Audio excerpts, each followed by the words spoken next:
Christians on the whole are not known for their outrageous love. They're known for their intolerance, for their judgmentalism, for their hypocrisy, their superiority, their hunger for political power, and their desire to control society and whatnot. But they're not usually known for their outrageous love. And it's not usually the first thing on people's mouth. What do you think about these Christians, these born-again Christians? Oh, they just love outrageously. They don't judge. They just serve. It's like when you go to the car lot and this car salesman comes out, how you doing? What's going on? It's like, everybody knows that salesman is trying to sell a car. He might be the nicest person in the world, honestly, but right now he's performing because he has an agenda. But see, if a fraction of the church took Jesus' teaching seriously, to consider your own sin to be a 2x4 sticking out of your own eye, and anyone else's sin, whatever it may be, by religious and social standards, it's a mere dust particle, we'd be known as the most humble, self-effacing, servant-loving people on the planet. And I think we've made this relationship with God not about a relationship, but about meeting requirements. And so much of what tells us, even a lot of the sermons and messages, are how to be a better you, how to perform better, how to get more out of your life, and everything is sort of, if you do these principles, and I remember even hearing a pastor tell me one time, the Christian life is about following principles. And I think back on that and I'm like, no.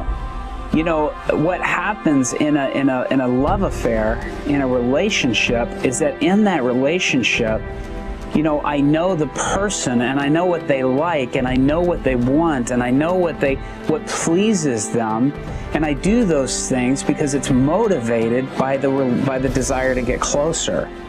And I think that's what we've missed, is we've gotten through the checklist, and we've gone through that if I do this, I do this, I do this, I do this, then I'm in. And I think the difference is that this is not about a circle that says I'm either in or out, but it's about, am I pursuing Christ? And the only way I can pursue Christ is to be pursuing and going after a relationship with Him, which is going to be motivated by love. But from a biblical perspective, God looks like Jesus Christ dying on the cross. He's not a puppeteer. He's not out there controlling everybody. He's rather a God who displays His outlandish, unfathomable, incomprehensible, magnificent, beautiful, loving character by giving His life on the cross, by becoming vulnerable. That's His omnipotence. That's how God flexes His muscle. He dies on a cross. And He wins us over by the beauty of His character. But we have free will, and we can choose to say yes, and we can choose to say no. And when we choose to say no, God cries. He makes Himself vulnerable.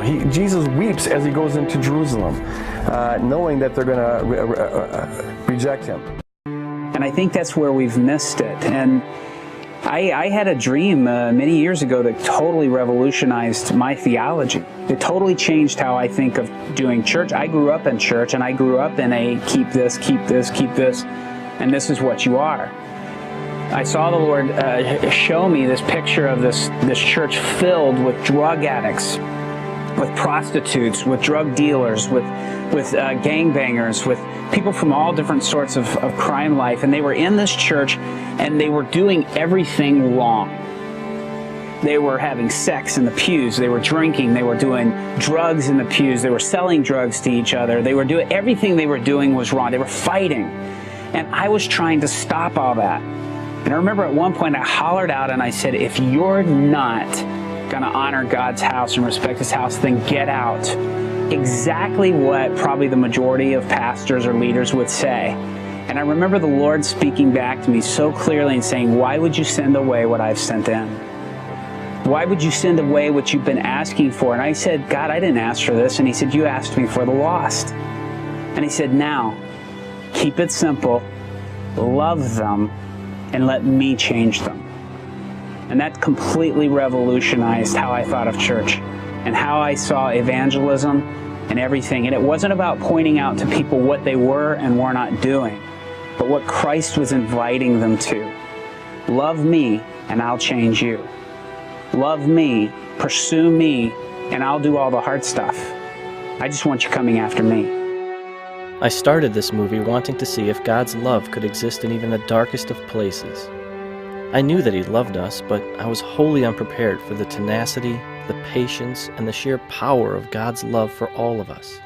no matter who we are or what we've done. There is a war going on all around us, and it's a fight to the death, but it must be fought and won with the only weapon we have: true, pure, selfless love. Love is not a better program or a slicker presentation, and it doesn't care about talking anybody into anything. It is given freely, and it is only found in the heart of a father who desperately wants to embrace his children. And as I stood there, watching this pure moment where a man, for the first time in his life, comes face to face with the furious love of the Father, I thought of all of us. The war has brought us pain, and fear, and doubt, and abuse. But there is one who fights for us still, one who stands against the darkness. He rides a white horse and carries a sword in his hand. He is our defender, our God, our Father.